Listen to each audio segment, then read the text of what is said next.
Hey everybody, I'm Julie Beck, and today is Friday. Welcome to another episode of Friday's Fabulous Fame and Makeup. I have a question for you. Have you ever watched a movie recently or a while ago? Maybe it was a classic. Or did you have a favorite TV show when you were little? And the actress in that show was just amazing. You were so impressed with her, and maybe there was some connection, I don't know, but you went on to think about her for the next couple days and wondered whatever happened to her. Is she still around? I mean, what was her life about when she was in that movie or that TV show I watched? Was she married? Did she have kids? I mean, maybe all these questions. Well, I'm going to give you the scoop on some top, talented, beautiful actresses that really impressed me and that I connected with. And I'm going to get started with Audrey Hepburn. She is one of the top actresses in my book that is so talented. I mean, did you see her in My Fair Lady? Wait Until Dark? Oh my gosh. You've got to watch this if you haven't. But I'm going to start from the beginning. This is a woman that had such grace, had such, she wore the style of the 60s so well, and she's just got an interesting story to her that I think you'll enjoy. Well, let's start with little Audrey Hepburn. She was born in Belgium in 1929. She had a mom named Ella, who was married before. She was a baroness, Dutch baroness, and Ella had been married previously, so when Audrey was born, she automatically had two half-brothers. One was 9 and one was 4. Now, her daddy was a British banker, and they all lived together in Belgium until Audrey was about 5 years old. At that time, she was introduced to ballet. Now, can you imagine a little 5-year-old? You've probably seen them. Little 5-year-old ballerina up there on stage in a cute little pink tutu and waving to mommy and daddy. Oh, they're adorable. Well, I'm sure she was too. The only difference with Audrey was she loved ballet. I mean, she fell in love with it and never stopped. So she started those ballet lessons at age 5 and she continued. Now at age 6, some family problems and dad splits. It's happened to a lot of people, but yeah, he takes off. At age 8, oh, but she continues with her ballet, and that's probably, I don't know, good thing to do, just keep your sanity. At age 8, she goes and starts living with different families, British schools, goes to the British schools, gets educated, and she continues her ballet. Well, at age 10, the war starts. Now, I'm talking about World War II. Oh my gosh. So, well, and about that war, it was just horrible. So her mom gets scared. They're in England. So where am I going to take my kids? Where are we going to live that's safer?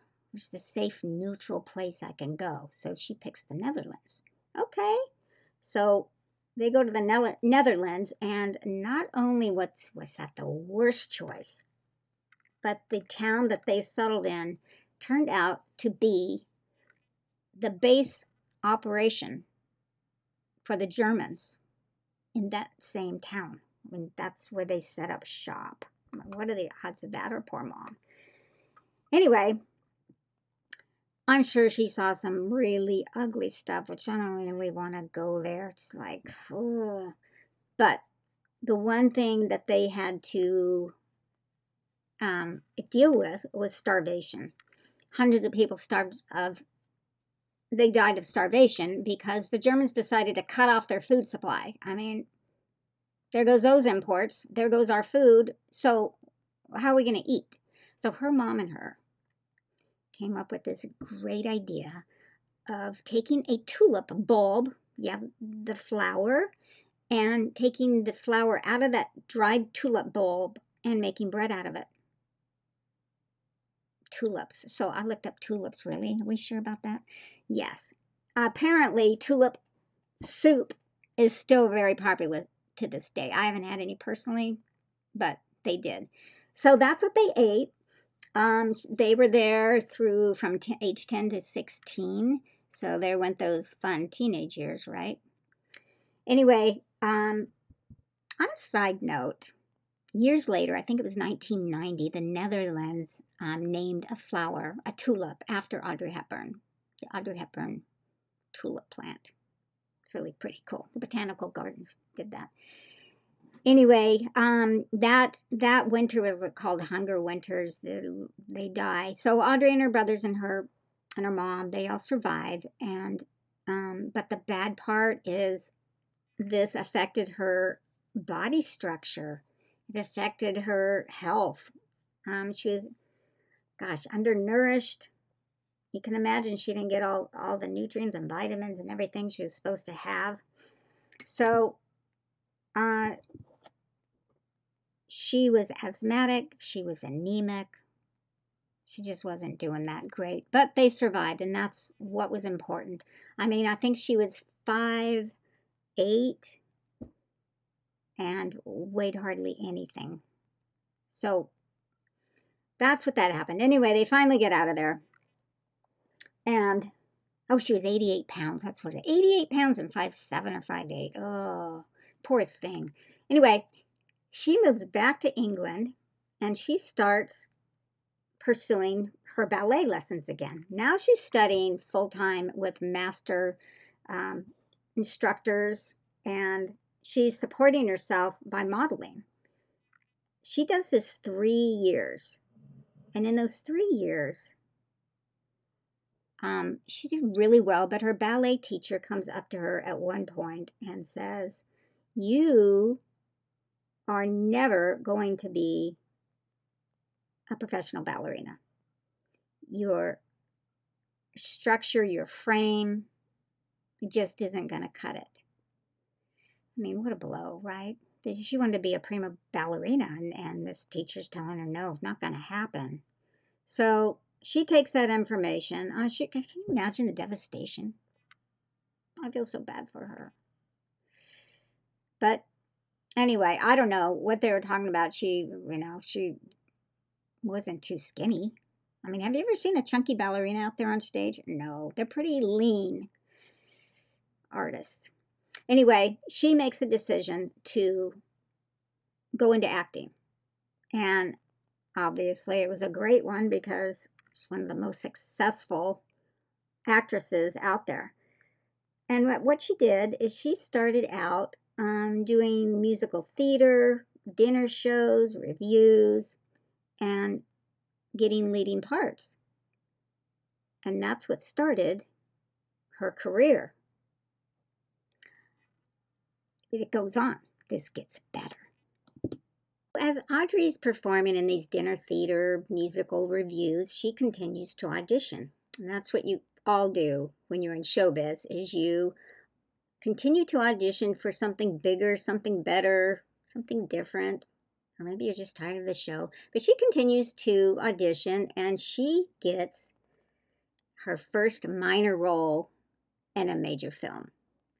So that was pretty exciting. Now, this is 1951. She's only 22 years old. That same year, she does 5 other films. And then, on top of that, she gets cast as Gigi in the play Gigi on Broadway. Well, that's, I don't know, she does over 200 performances. They go on tour, San Francisco, LA, all over the place. Well, she gets an award, of course, for what was it called? The World Award for Theater World Award.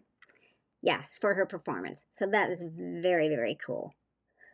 After that, her life really, really changes because, well, first, this is so cool. Probably one of the highlights of her whole career, but she gets cast as a ballerina in a film called The Secret People. Not only she gets to play a ballerina, but she gets to do her own dancing. Isn't that sweet? Isn't that so cool? I mean, my heart is filled. I can't imagine what hers felt like. finally, after all those lessons and money and hard work and the sacrifice she went through to become a prima ballerina. So that happened. Yay, ballerina. I mean, if she were my daughter, I'd be crying all over the place. It was so cool. Anyway, so the next year, this is when her life changes. The following year, she gets a major part in a major film called Roman Holiday. Now, if you haven't seen it, it is really cute.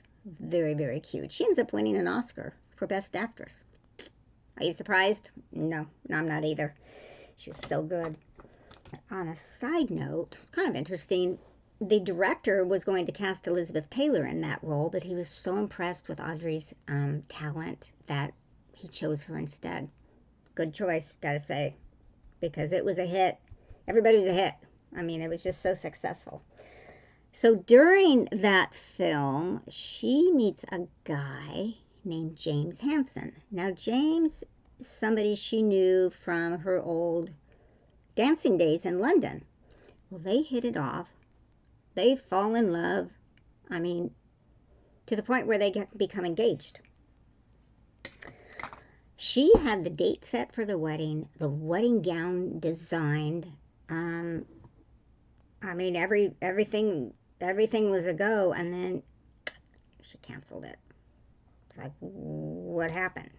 Now, James was a wealthy lord, businessman. I mean, they got along, but she ended it. So why do you think she ended it? Well, I'll tell you. While they were filming Roman Holiday, her co-star happens to be 37-year-old, very handsome Gregory Peck. Now, Gregory Peck is older than her. He is separated, and he's a dad of 3. So the rumor has it they had an affair, and maybe, I don't know, you tell me, is that why the engagement got called off? No, that's not hard to figure out. Well, anyway, Roman Holiday opens up, and she is an overnight star. I mean, she's a hit. The film's a hit. And this changed her whole life, because now she went into stardom. Now she's a household name. She's a star. So that was the big change in her life. At the British opening, let's see, she meets a guy named Mel Ferrer. This is a film opening in Britain. Anyway, Mel is charmless, rude, bad-tempered, demanding.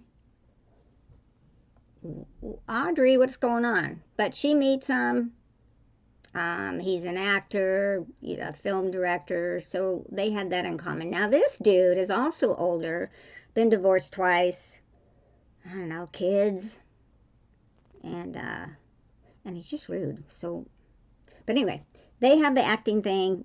They're both passionate about that. They do a Broadway show called Ondine, and of course she gets a Tony. I don't know about him. She does really well in it, and I don't know, Audrey, but she ends up marrying the guy.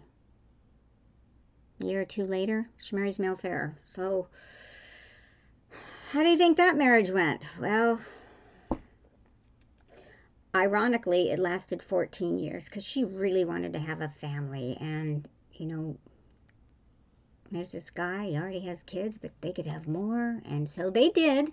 6 years later, they ended up having a little baby boy, 1960. But let's talk about how that marriage went. Before we get to their marriage, and actually before they got married, Audrey is 24 years old now. It's 1954. And I just want to reflect here that it was just a couple of years ago that she was doing musical theater, that she did all those films. She goes on Broadway. doing Gigi, and then she does her Roman Holiday. So here we are. She gets her next film called Sabrina. Now, Sabrina is also a hit, but that film had a lot of problems. I mean, there were actors that just hated each other. The director didn't like some of the actors. They were rewriting the script every day. But Audrey's co-star was the very handsome, older, married, dad of 4, William Holden.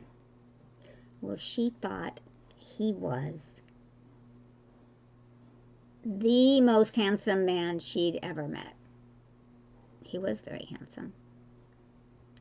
Well, the three of them, the director and those two, would go out, even though all this stuff was happening with the film, they would go out for cocktails. And then it just became the two of them. They were very happy. And he kind of took her under his wings, so to speak. And they had a full-out affair. I mean, she was in love with the guy. So, of course, she's thinking he's going to leave his wife for me. I mean, women do that. They always think he's going to leave her for me. And do they ever? Nope. They never do. They always stay with the wife. They never leave her and go with the woman that they had the affair with. But she thought he would, and he didn't. He never did leave his wife. They were married 30 years. But anyway, the deal breaker was she learned that he had had a vasectomy. Uh-oh. She wanted to get married and have kids, so that kind of put a damper on those plans. So she called off the relationship because of that. And the film probably ended at the same time, and we know how that goes. You know, film ends, relationship ends. It's kind of how it works. Anyway, the following year, that film did really well. I think she got nominated for Best Actress, and it was a hit. And by the way, years later, they did a remake of Sabrina, and it starred Harrison Ford, Greg Kinnear, and Julia Ormond. Very good film, too. So that's another one you got to put on your list to watch. It's really good. Well, the following year, now Sabrina's 25, and that's when her and Mel get married. And for 6 years, they tried for a baby, like I said, and finally had one. And she went on to do film after film while she was married to Mel. My favorite one that you absolutely have to see is called My Fair Lady. It's so good, and that's where you will fall in love with Audrey Hepburn, because she is so funny in that film and just a character. So let me just tell you really fast about what that film's about. This takes place in 1912. It's a professor and his friend, the colonel, and they've gone to an event, and they're waiting outside, waiting for their ride. They look across the street, and they see this girl, this street rat, you know, kind of hobo-looking, and she's selling flowers. And they start thinking, now, Professor Higgins says, why can't they learn the language? What's with the Cockney accent? I mean, what a disgrace. So the two of them make a bet saying, I bet I can teach her how to speak properly and become and act like a lady. And then it goes on from there. Really good. It's a musical. It's just probably another chick flick, but it's a classic and really, really good. It got Best Picture in 1965, by the way. So the marriage finally ends with Mel. I mean, I don't even know what happened there, but can you imagine? I mean, not great. It ends with Mel, and boy, it wasn't even a year later.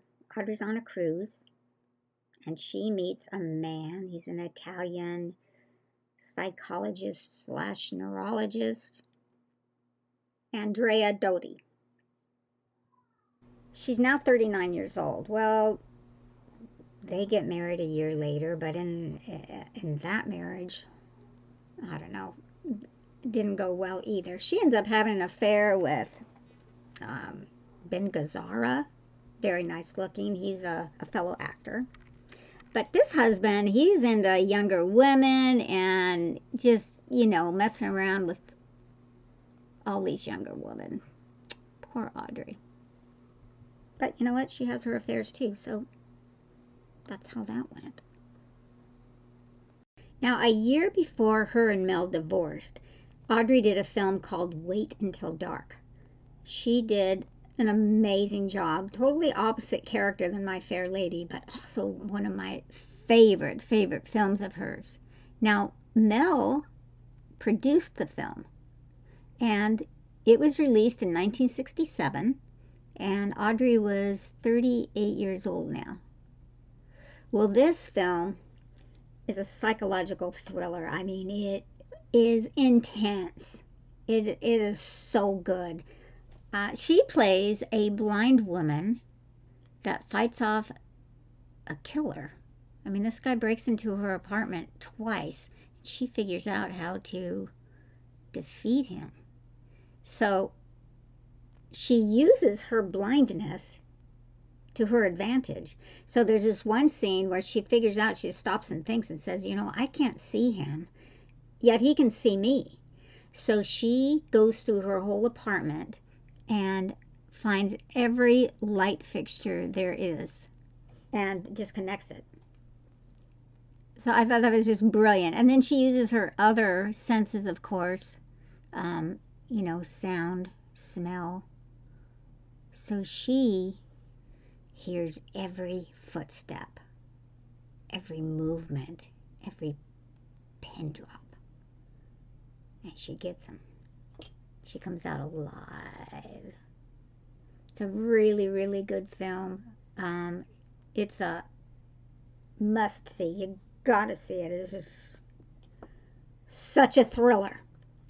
Okay, well then after that, she goes on, they divorce, and then she meets Andrea Dottie, and he's the one that she meets on a cruise ship, and they get married, and she takes an 8-year break from acting.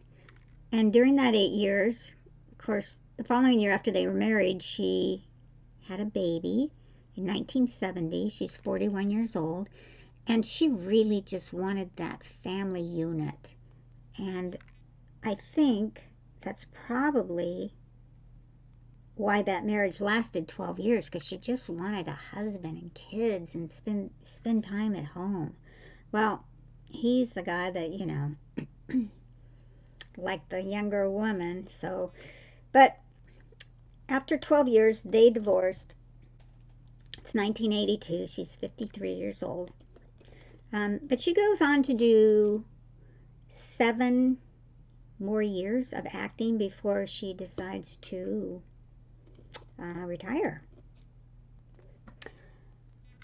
Let's just look at her career for a minute, because it's unbelievable. She does over 31 top films and Broadway productions, 25 awards, 72 nominations. I mean, that doesn't get better than that, right? That's some career she had, a successful career. Well, on a side note, I found this interesting, that her very first film was Roman Holiday. Remember, she was 22 years old, and that's the one where she becomes an overnight star. She got paid $7,000 for that film. That was in the early 50s. Now, within 10 years, her top paying film was called Breakfast at Tiffany's, and that film she made $750,000. She went from $7,000 to $750,000. Isn't that crazy? I just thought that was worth mentioning, because I guess they pay you according to what they want. Anyway, She retires at 60 years old, and she goes on to do some charity work. Now, back in the 50s, she narrated two radio programs, and they were for UNICEF. Now, UNICEF is a humanitarian organization. It stands for the United Nations International Children's Emergency Fund. And they appointed her to be Goodwill Ambassador. It's pretty cool. You know where this is going, right? She continues to travel, represent UNICEF, and she goes and visits an orphanage in, what's it called? Ethiopia. There's 500 kids there, and they're starving. Now, you know this affected her, right? Because of what she went through when she was a young girl. You remember the tulip bulbs, the starvation, the hunger winter, all that. So this really struck home with her. So she had UNICEF send this orphanage food, and then from there she went on to make sure they had their vaccinations and had a clean water program. She went on to travel to all over the world, Vietnam and Turkey and South America, and she really made a difference helping these people, helping these little children. So she did that. Now, you ask about her love life, right? Audrey always had a man in her life, it seems like. So, what's with that? What was going on? Well, in 1980, now she divorced in 82, but in 1980, she goes to a party. And a mutual friend had invited this man named Robert Wolder. He is very different than all the other men in her life because he's younger. He's a younger, handsome man. Okay, we can handle that one, right? He had been an actor, a Dutch actor, and they hit it off. And that's who she spent the rest of her life with, was with Robert. And that was about 13 years with him. They didn't marry, but it was the happiest time of her life. Being with somebody she was in love with that didn't cheat on her, none of that stuff. And she was just really happy. I forgot to tell you, though, one thing. Her very last film, and you know what she played? She played an angel. And I just think that is so perfect for her last film because she is an angel and she goes on to help all these children. So she really made a mark on this earth, right? I mean, a successful career, best actress ever. And then to help all these children, these starving children. I mean, hats off to you, Audrey. That's all I can say. So they go on and do all this work. I am assuming that Robert traveled with her, right? And then we come to the last chapter. There's a last chapter with everybody, and this is Audrey's last chapter. In 1992, Audrey was diagnosed with appendix cancer. On top of that, she was only given 3 months to live. Well, she was flown back to Switzerland so she could spend one last Christmas at home with Robert by her side. She passed away at 63 years old. Now, this funny, talented woman who loved to exercise, who loved chocolate, who loved an occasional scotch, was named the most beautiful woman of all time. Now, to me, she was so much more than that.